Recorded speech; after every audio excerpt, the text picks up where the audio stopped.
Dah kalian lihat tuh. Baca kalian pikir, film aksi sesadis itu digabungin sama komedi? Film gila nih, tonton sampai akhir, ayo kita bahas.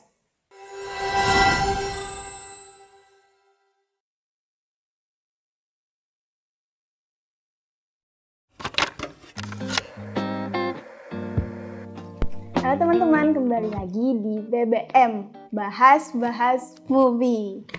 Oke, di episode keempat kali ini aku akan nge-review 2 film sekaligus. Film yang pertama itu ada film yang berjudul The Big Four. Nah, kalau film yang kedua, ini ada yang spesial, film buatan temanku dengan judul Pis Betara. Jadi, film yang akan kita review kali ini berjudul The Big Four yang disutradarai oleh Timo Tjahjanto. Timo Tjahjanto ini udah banyak banget ngedirect film. Beberapanya kayak Rumah Darab yang rilis pada 2009, Killers pada 2014, dan Headshot pada 2016. Masih banyak lagi lah pokoknya. Nah, kalau The Big Four ini rilis pada tahun 2022 dengan genre aksi, komedi, dan drama. Pada acara Sundance Film Festival on TikTok yang ditayangkan pada 26 September 2021, Timo mengumumkan bahwa ia bekerja sama dengan Netflix Indonesia untuk proyek filmnya yang berjudul The Big Four. Film The Big Four ini memulai syuting pada 21 November 2021 sampai 14 Februari 2022. Film ini mulai tayang secara global di Netflix pada 15 Desember 2022. Untuk rating dari film ini sendiri yaitu 6,1 di situs IMDb.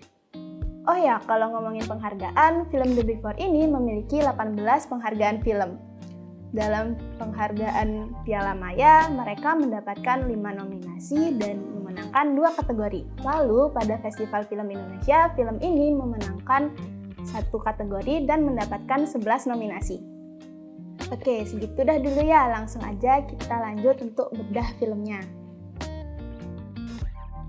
Pertama, kita bahas penokohan. Kalau kita lihat, Topan sebagai kakak tertua The Big Four memiliki karisma yang tidak hilang bahkan ketika ia menyampaikan dialog komedi. Lalu ada Dina yang tegas, Alpa yang badas, Taylor yang absurd, dan ada Jenggo yang jago nembak. Masing-masing pemeran utama nih punya sifat yang berbeda-beda yang membuat penonton tidak merasa bosan. Walau beberapa karakter mungkin terasa kurang berkembang dengan latar belakang yang kurang dieksplorasi sepenuhnya. Setiap karakter memiliki latar belakang yang mendalam, interaksi antar rekan juga menggambarkan dinamika hubungan yang kompleks. Itu yang menambahkan kedalaman pada cerita. Secara alur, film ini cukup simpel tetapi dipenuhi twist dan humor. Lalu, alur yang digunakan pada film ini yaitu alur linear sebagai struktur utamanya. Kita diajak jalan dari misteri kematian ayah Dina hingga ke aksi balas dendam dengan gaya over the top.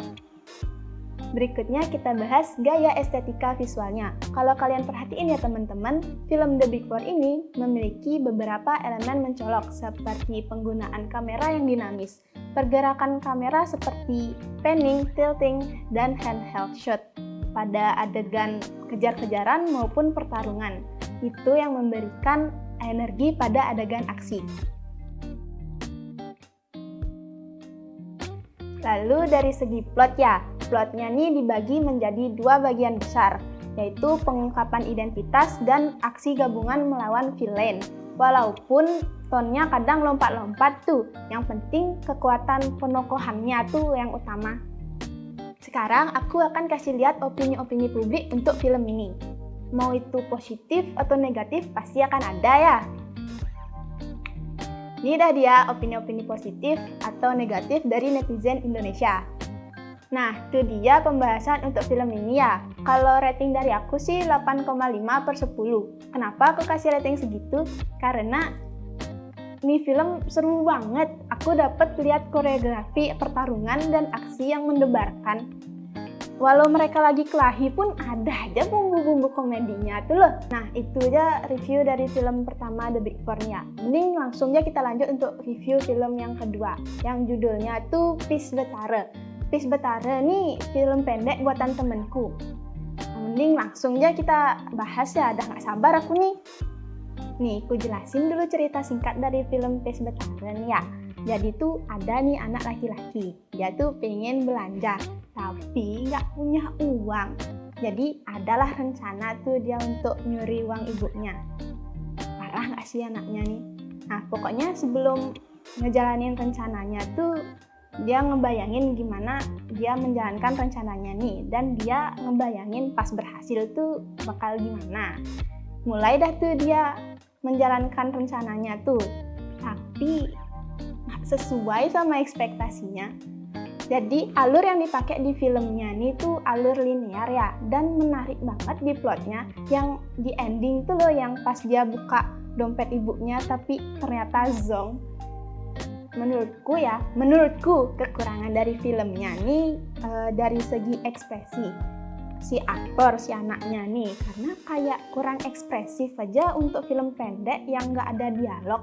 Tapi nggak cuma kekurangan yang aku bahas nih, kalau kelebihannya tuh yang di plotnya yang menarik.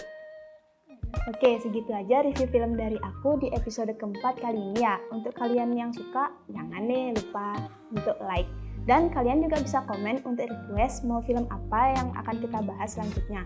Dan lagi satu nih, yang paling penting, jangan lupa subscribe dan nyalain tuh loncengnya biar kalian update terus tentang BBM. Oke, dah segitu aja dah dulu ya. Sampai jumpa di video selanjutnya.